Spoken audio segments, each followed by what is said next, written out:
ગઈકાલ સાંજથી ધોરાજી અને જેતપુરની અંદર ભૂકંપના આંચકા અનુભવવાના શરૂ થયા છે.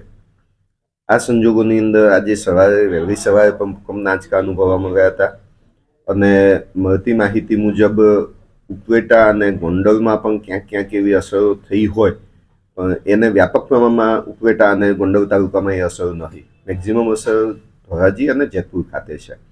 આ સંજોગોમાં અત્યારની કચેરીથી મેસેજ આપવામાં આવ્યો છે અને સૂચના પાસ ઓન કરવામાં આવી છે કે સ્થાનિક કક્ષાએથી આ માટેનો નિર્ણય લેવો, મામલતદાર અને ટીડીઓ સાહેબની સંપર્કમાં રહીને નિર્ણય લેવો અને વિદ્યાર્થીઓને જ્યાં જરૂર જણાય ત્યાં રજા આપી દેવી.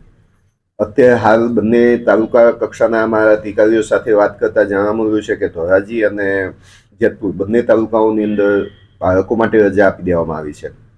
શિક્ષકો શાળા કક્ષાએ હાજર રહેશે અને ભૂકંપગ્રસ્ત જે બિલ્ડિંગ હોય અથવા તો જે બિલ્ડિંગમાં ભયજનક લાગતું હોય એ બિલ્ડિંગમાં વિદ્યાર્થીઓને અમથા પણ નહીં બેસાડવાની સૂચનાઓ અમારી પહેલેથી હતી, પણ એ સૂચના ફરી અત્યારે પાસ ઓન કરવામાં આવી છે.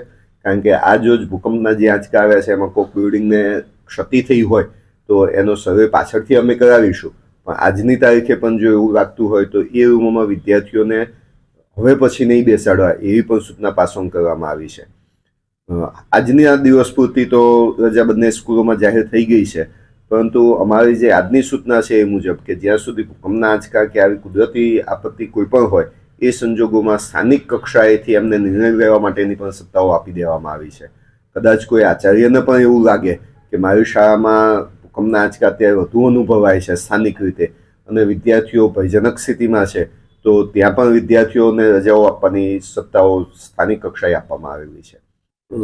ધોરાજીની અંદર અમારી 48 જેટલી સરકારી પ્રાથમિક શાળાઓ છે, આની અંદર તો રજા આપી દેવામાં આવી છે, પરંતુ જે સૂચનાઓ આપવામાં આવી છે તે ખાનગી શાળાઓને પણ લાગુ પડે છે અને ખાનગી શાળાઓ પણ મોટાભાગની અત્યારે રજા જાહેર કરી દીધી છે.